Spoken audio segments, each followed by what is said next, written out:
ये हमारा भैया काम कर रहा है। काम करो भैया, बैठ जाओ भैया, काम करो। ये आटा लेके इसमें भरो। ऐसे उठाओ। मुट्ठी बांधो।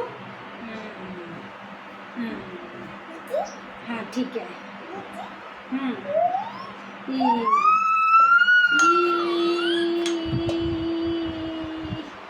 अब ऐसे भरते, मम्मा से नहीं बनता, हम लोग ऐसे काम करते हैं। देखो कितना अच्छा काम कर रहा है मेरा भैया।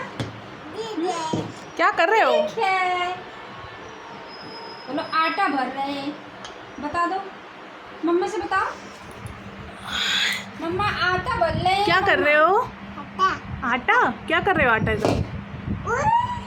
का? बस बस हो गया, भर गया। तुम हाथ हटाओ।